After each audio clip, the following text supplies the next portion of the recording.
Um certo homem tinha 2 filhos, e o mais moço deles disse ao pai: Pai, dá-me a parte da fazenda que me pertence. E ele repartiu por eles a fazenda. O texto que nós vemos um pai que tinha filhos. Aqui já declara algo maravilhoso sobre o nosso Deus. Ele tem filhos, filhas. Nós somos feitos filhos de Deus através de Jesus Cristo. Tem uma passagem que fala que ele era o unigênito. Sabe o que é unigênito? É único. Mas ele abriu mão disso para se tornar o primogênito. O que quer dizer o primogênito? É o primeiro de muitos. Aleluia. E aí então eu e você entramos nessa conta, através do Espírito de adoção. O Senhor nos adotou como filhos. Aleluia. Lembra lá de Adão e Eva? Nossos pais pecaram, foram destituídos da glória de Deus, mas através de Jesus Cristo, eu e você temos a oportunidade de ser chamado filhos de Deus.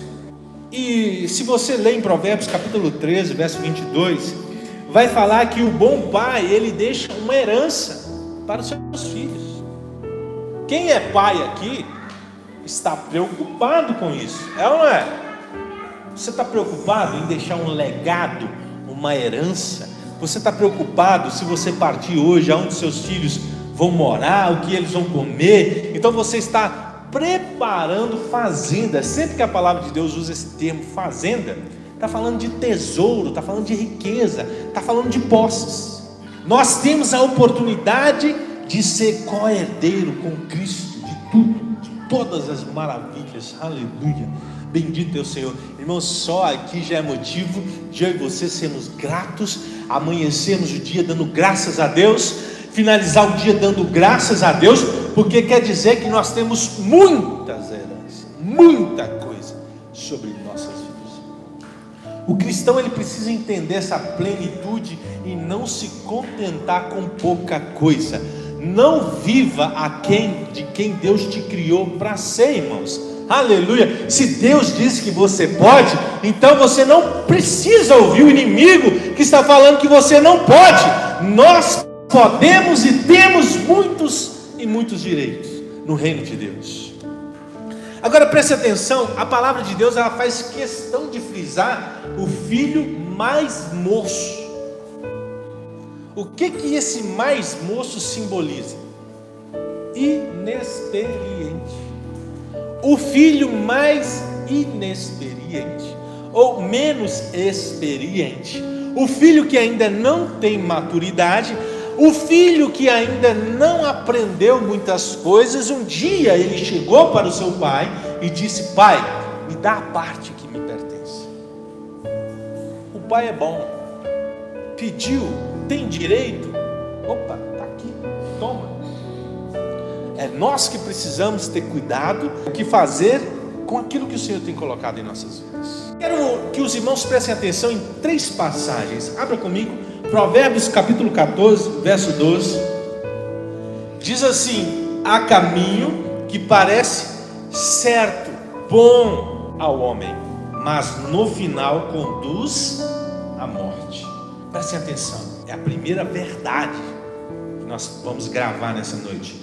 A segunda está em 1 Coríntios capítulo 10, verso 23. Tudo é permitido, mas nem tudo convém. Tudo é permitido, mas nem tudo edifica. A segunda verdade. Se você entender isso, sua vida nunca mais será a mesma. E a outra está em Jeremias capítulo 17, verso 9. O coração é mais enganoso que qualquer outra coisa, e a sua doença é incurável. Quem é capaz de compreender? Deixa eu contar para os irmãos uma experiência que eu fiz há um tempo atrás aí com a Sofia. Eu falei com ela assim: Sofia, nós vamos fazer aqui um biscoito, um pãozinho, um negócio lá. A única regra era: não tem regra, pode pôr o que você quiser. Não tinha regra. Nós colocamos, olha, trigo, sal, leite em pó, ovos, achocolatado, mel, canela, sementes de gergelim e linhaça, manteiga, orégano, fermento, azeite e mais alguma coisa que eu esqueci de anotar. Nós misturamos tudo isso, irmãos. Fomos misturando, ó, fizemos aquele negócio. E a Sofia fez uns formatos, fez um coraçãozinho e colocamos no forno. Passou-se um tempo. E aí todo mundo ansioso para comer aquele negócio, né? Para comer aquela experiência. E eu entreguei para cada um. E perguntei para eles assim: e aí, ficou bom? Até hoje eles não me responderam. E ficou intragável. Ficou salgado, ficou um negócio estranho, irmão. Sabe qual foi o resultado daquela experiência? Lixo. Serviu para jogar no lixo. Ninguém conseguiu comer aquilo. Eu estava ensinando para eles essas 3 verdades que nós acabamos de ler. Tem coisa que parece que vai ser bom, irmãos, mas o final não presta. Tudo me é permitido, eu posso colocar qualquer ingrediente, mas não vai prestar. Depois passaram alguns dias, eu chamei a Sofia de novo, fui terminar a lição, chamei ela: Sofia, agora nós vamos fazer de novo, só que agora nós vamos olhar a receita. A única regra agora é olhar a receita. Colocamos lá trigo, azeite, ovos, uma pitadinha de sal, fizemos um negocinho lá, um biscoitinho, um negócio lá, colocou no forno, todo mundo comeu e ficou satisfeito, não teve problema. Quase lamberam lá o negócio, comeram tudo. O que você aprendeu com esse exemplo? Saber que eu posso fazer tudo, irmãos, isso é inteligência. Agora, saber que tem ingredientes que não posso colocar no meu bolinho, no meu pãozinho, no meu biscoitinho, isso é sabedoria. Nós sabemos que tudo é permitido. Olha, glória a Deus, o Senhor nos libertou, nós somos livres. Mas se nós queremos um resultado satisfatório, se nós queremos algo que presta nas nossas vidas, se nós queremos um futuro de vida, tem regra. Entenderam? E a regra, aleluia, o Senhor já estabeleceu. Basta você cumprir a palavra do Senhor para que nós tenhamos um resultado bom, satisfatório. A inexperiência daquele jovem fez com que ele então vivesse uma vida sem regra. Opa, sou um filho amado, eu não sou um escravo, eu tenho dinheiro, eu posso comprar tudo, eu posso ter tudo, então eu vou viver uma vida desregrada. Você pode, porém o resultado não é garantido. Irmãos, Lucas capítulo 15, onde que nós estamos lendo a parábola do filho pródigo, aqui nós temos mais outras 2 parábolas, a da dracma perdida, a da ovelha perdida. Então esse contexto está falando sobre coisas perdidas, e a igreja precisa saber tratar o perdido, a igreja precisa saber tratar aquilo que se perdeu. Amém? Glória a Deus, aleluia. Tem pessoas que insistem em dizer: se ele saiu com as próprias pernas, ele tem que voltar com as próprias pernas, a porta está aberta. Então a pessoa, tudo bem, você pode pensar isso, você tem liberdade para pensar isso, mas aqui, essas 3 parábolas está mostrando a ação de quem perdeu. A inexperiência, por não ter a experiência necessária, nós podemos nos perder em algum momento. Mas o pai estava à espera daquele jovem, né? A dracma perdida, a pessoa que perdeu a dracma perdida ficou parado? Ficou? Ela ficou tranquila, né? Perdi mesmo, eu tenho muito. Ela ficou assim, irmãos. Você é único, você é única. O nosso pai está preocupado com aquele que se perde. Por isso que nós estamos aqui falando, nós estamos aqui pregando e estamos disponíveis para que possamos então ir atrás, enquanto estiver vivo, ainda há esperança. Nós vamos chegar ainda no filho que ficou em casa. Mas o que nós precisamos entender é que o Pai de amor, o supremo Pai, o Pai de todos, Deus, aleluia, Ele não quer que ninguém se perca. E quando nós estamos longe do caminho do Senhor, algumas mentiras, elas entram no nosso coração. Você acaba acreditando em algumas mentiras que o diabo coloca sobre a sua vida. Uma das mentiras é que você é o que você faz. Isso é uma mentira. Eu posso fazer tudo certo e no final do dia eu continuo sendo imperfeito. Outra mentira: você é o que você tem. Se eu sou rico, quer dizer que eu sou bom. As coisas que nós temos não pode dizer o nosso valor. Na realidade, as coisas que nós temos só tem valor porque está perto da gente. Entendeu a diferença? Você não precisa e nem pode se achar alguma coisa pelos bens que você tem, porque na realidade ele só tem valor porque você existe. Os irmãos repararam, olha só que interessante, os irmãos repararam o quanto que a gasolina diminuiu nessa pandemia? Ninguém está vindo lá comprar, ela perdeu o valor. Aí agora está voltando, ela já está subindo, ou seja, ela tem valor porque você usa ela. O valor dela, se você não for lá, ela perde o valor. Outra mentira que muitas pessoas acreditam, está baseada na culpa que muitas pessoas carregam, é que você é o seu erro. Tem pessoas por errar, tem pessoas por ter cometido algum pecado, ele acredita que é aquilo. Então ele acredita que é um erro, ele acredita que é um pecador, ele acredita que é realmente um fracassado. Existe uma diferença do ser e de o estar, irmãos. Preste atenção, isso é muito sério. Eu posso pecar, eu estou na posição, no lugar, estou pecando. Agora, se eu me arrependo, eu deixo de estar naquela posição. Nós somos, irmãos, filhos de Deus, lutando contra o pecado. Se você inverte isso, você vai viver uma vida medíocre, uma vida mediana. Na realidade, nós somos filhos de Deus que estamos lutando contra o pecado. Nós estamos em um corpo fraco. Lembra disso?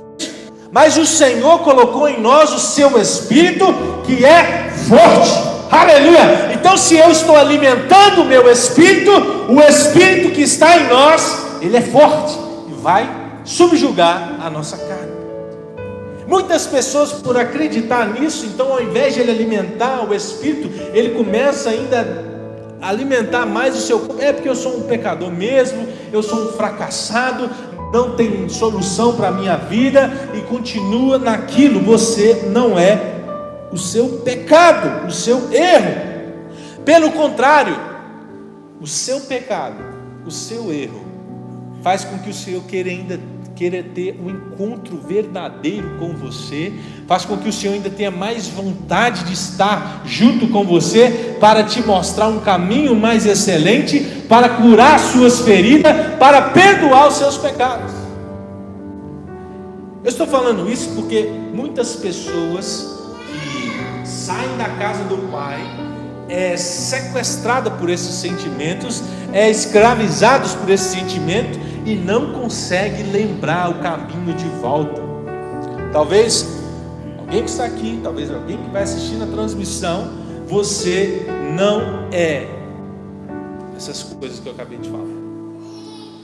Esse jovem, por mais inexperiente que ele era, olha só o que diz Lucas, capítulo 15, verso 17 agora. Depois dele perder tudo que tinha, depois dele gastar tudo, ele caiu em si. E ele falou: quantos empregados de meu pai tem comida de sobra e eu aqui morrendo de fome. Ele estava lembrando o que tinha na casa do pai dele. Uma hora essas pessoas, esses irmãos queridos, vão cair em si, e eles precisam lembrar o que tem na casa do pai. Ele está lembrando: na casa do pai há fartura, na casa do pai há uma experiência agradável, aleluia. Na casa do pai há abrigo, até os empregados, eles são bem tratados. E eu aqui, em outras palavras, ele está fazendo uma comparação do que tinha na casa do pai com a situação que ele estava vivendo. Na casa do pai havia alimento, aonde ele estava, escassez, bolotas de porco. É lavagem aqui que está falando, é lavagem, irmãos. Eu não sei se os irmãos já foram no lugar onde que cria porcos.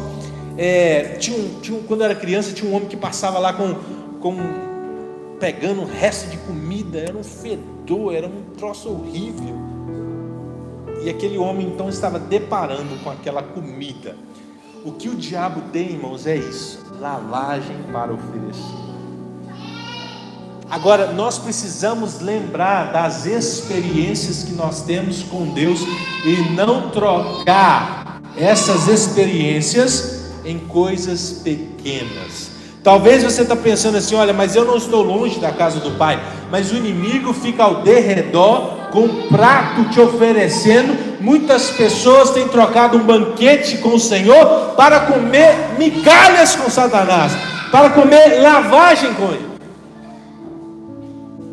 Mas o que me chama a atenção, e o que eu gostaria de frisar nessa noite, é experiência. A casa do Pai, a casa de Deus, precisa ser um lugar de experiência. São as experiências que nós temos com Deus que vai nos manter firme no caminho. São experiências que tocam a nossa alma, que tocam o nosso coração. Eu acredito, eu sei que tem muitas pessoas que estão me ouvindo, tanto aqui quanto na transmissão, tiveram experiências com Deus. Meu pai fala, eu não lembro, eu era pequeno, ele fala que fizeram exames de vista em mim, e eu tinha lá alguns graus, ia precisar usar um óculos, e um dia ele me chamou, então, estava com aquela receita, ele então fala, me deu alguma coisa para me levar em algum lugar, e depois eu volto, e ele fala assim: cadê o negócio que eu te dei? Ele falou assim: está lá. E aí, ele falou assim: da mesma forma, Jesus, ele levou sobre si as nossas enfermidades, não está mais com você. Criança, beleza, fui embora, fui fazer lá, fui brincar, e eu não precisei usar mais óculos. São experiências simples, experiências de cura, experiências de salvação, experiências de livramento, que vai marcando as nossas vidas. Irmãos, você precisa ter mais experiências com o Senhor, você precisa ter experiências, não ser só ouvinte. Lembra o que o Senhor diz: aquele que somente ouve as minhas palavras e não as pratica é insensato. Ter experiências com o Senhor é praticar a palavra do Senhor, no seu trabalho, na sua escola, na sua vizinhança, dentro da igreja, aonde quer que você esteja. Experiência. Agora, no versículo 29, nós vamos ver a realidade do outro filho. A realidade do outro filho é muito diferente, porque ele está falando assim, olha, verso 29, todos esses anos tenho trabalhado como um escravo a teu serviço e nunca desobedeci às tuas ordens, mas tu nunca me deste nenhum cabrito para eu festejar com os meus amigos. Preste atenção, aquele outro filho, a experiência que ele estava tendo era das piores. E lembra que o outro filho, no verso 17, ele fala assim: até os funcionários têm E o outro está falando assim: eu sou um escravo. Ele não era nem um funcionário do pai, ele era um escravo. Ele estava sendo ali rebaixado ainda. 2 filhos debaixo do mesmo pai, da mesma casa, tendo experiências diferentes. A mesma situação, pessoas dentro da casa do Senhor podem estar vivendo do melhor, e outros, por não entenderem algumas coisas, podem estar só vivendo ali como um escravo. O Senhor não nos deu um espírito de escravidão, irmãos, um espírito de temor. Nós somos livres, aleluia. Nós temos direitos, nós somos filhos de Deus. O filho tem herança, o filho tem parte, o filho senta na mesa, o filho, ele é amado. Glória a Deus. Os 2 filhos, com 2 perspectivas totalmente diferentes. Sabe o que eu aprendo? A única conclusão que eu chego é experiência. Você precisa ouvir, você precisa ver, você precisa estar perto, mas você precisa estar em atividade, participando. Aquilo precisa estar gerando em nós experiência. Glória a Deus, aleluia, bendito é o Senhor. O nosso Pai é um Pai de amor. Ele não faz acepção de pessoas. E eu acredito que nós temos uma oportunidade nesse tempo de termos experiências com o Senhor. O Senhor me direcionou esses dias para isso. É hora de nós termos experiências com o Senhor.